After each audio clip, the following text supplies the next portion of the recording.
guys, Steph here from HB Integrative Yoga at hbiyoga.com, here to talk to you about how to use yoga to bias your vestibular system in order to overcome dizziness and imbalance. Today I wanted to talk about balance benchmarks. So balance benchmarks are something that you can use, a position that you can modify either to make it easier or to make it harder in order to see your progression on how you're doing getting better with your balance, or if your balance is struggling and you're not able to do something, showing you that you're also not progressing in your balance. Now, it's not, if you're using a balance benchmark, it's not going to tell you overall is your vestibular neuritis improving or is a condition improving, but it's going to show you a snapshot of where you were maybe 2 months ago with your balance and where you are right now with your balance.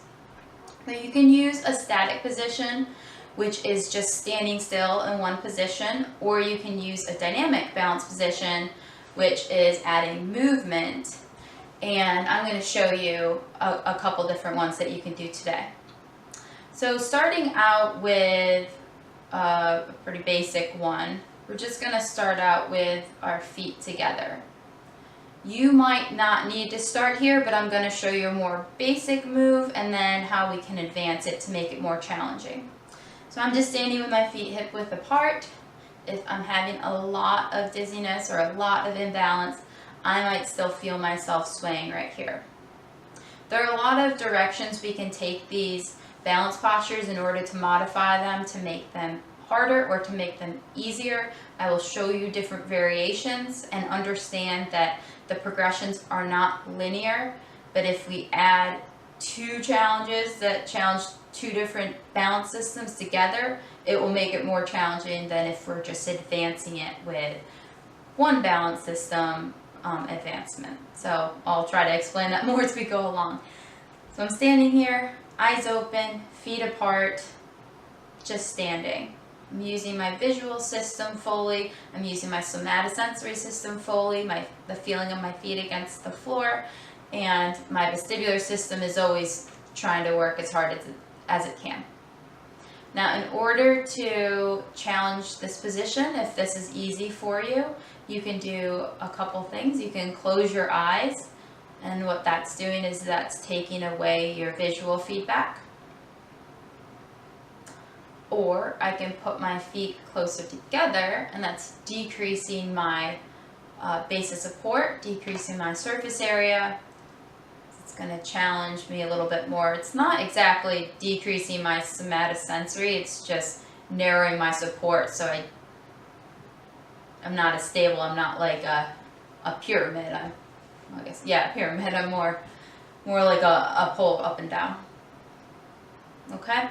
So I just closed my eyes on accident, but moving from there, if you were to challenge that position a little bit more, you can close your eyes and have your feet together. Okay? And to move forward from there, you're going to start messing with your somatosensory system.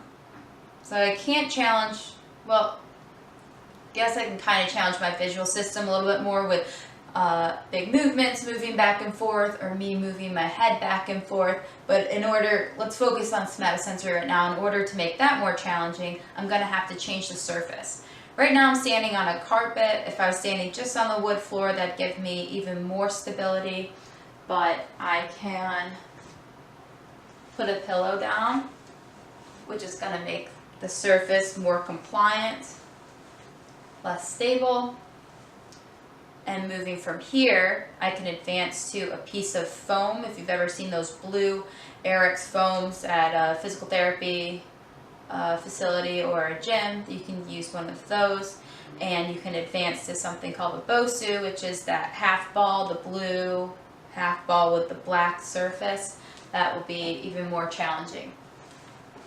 So the issue with that whole progression is if your balance systems are okay and you're doing pretty well walking around, moving around, then you could really top out, hit the ceiling for that whole progression and and not really feel that challenge. So I could stand on a BOSU with my feet together, and I can pretty much just stand there, a little bit of wobbling, but I've really reached the max of that progression. One thing you can do to make that more challenging, especially if you have vestibular issues, is you can stand and move your head left and right, up and down. Or you could have a busy environment. That's harder to control, but if you had yourself in a loud, busy gym and lots of people walking back and forth, and you're trying to move your head back and forth, that will conflict your visual information even more, make that more challenging. Okay, so that's standing with your feet together.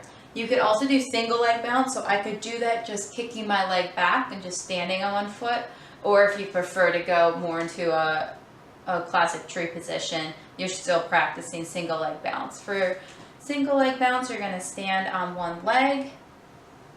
And let's say you can't really stand on one leg yet, you keep falling. You can bring over a chair or bring yourself to a kitchen counter, and this could be where you start. Okay? As you get better, maybe you just go to one finger. Maybe you hover. And you could also time this. You could say, okay, I can stand for 5 seconds before falling, and now I can stand for 10 seconds without falling. But try to make it as objective as possible. Try to quantify your balance. Can I stand for 30 seconds without holding on? Okay? Moving on from here, you can try closing your eyes. That's very challenging. You can try just dimming the light. If going straight to closing your eyes is too hard, you can do it in a very dimly lit area, but maybe you can vaguely see the outlines of things to still give you a little bit of visual feedback. Or you can keep your eyes open and move a little bit, moving your eye gaze, and that's going to challenge you. Still gives you the visual input, but now you need to work that vestibular ocular reflex a little bit, work your vestibular system more to keep that balance. Moving on from there, you can stand on a piece of foam, you can stand on a pillow again, you can stand on a BOSU. Okay, so those are 2 examples of pretty good balance benchmarks that you can do with just static standing. I recommend if your balance is pretty good, then you go straight to the single leg bounce progression instead of standing like this and getting up to the BOSU and being like, this is still pretty easy. My favorite dynamic progression is Warrior 3, a dynamic Warrior 3. I have a whole nother video without words that just shows different progressions for Warrior 3, but I'll show you on here quickly. First thing you're going to do is, let me show you what Warrior 3 looks like first. The Warrior 3, standing on one leg, and you're coming back with one leg back, trying not to open up the hips, but keep them square towards the ground. Bringing your chest down towards the ground so that your body's close to parallel, and then the arms will come up and out, foot flexed. Okay? A pretty challenging position, but if you have been doing yoga for a while and you feel a little unsteady, but you can manage some of the more challenging positions, then this would be a great place for you to start. So first progression I would do on the flat floor, lifting up one leg and just hinging forward and coming back.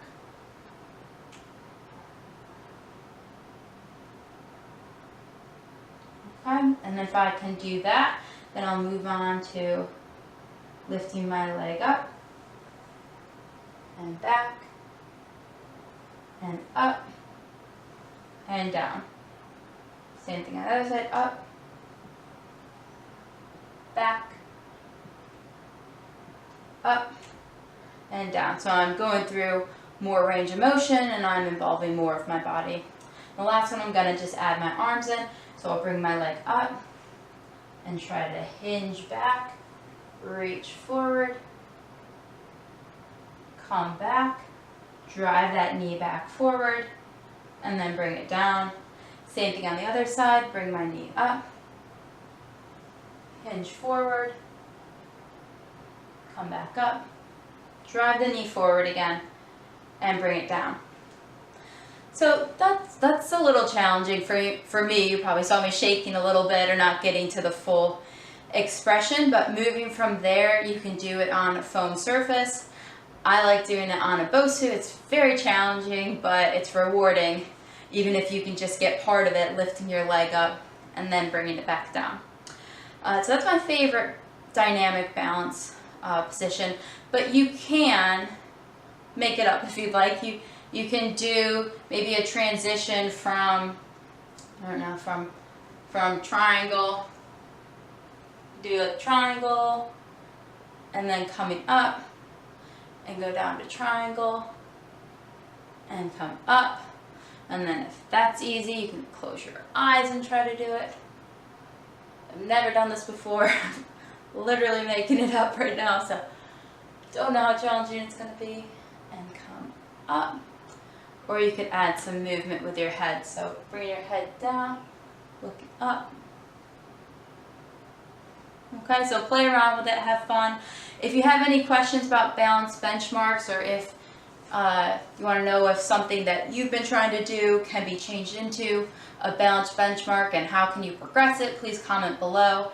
If you're interested in more resources, more free resources, or in working one-on-one with me, please visit hbiyoga.com. And if this video helped you and you think it can help somebody else, please feel free to share it. All right, thanks guys.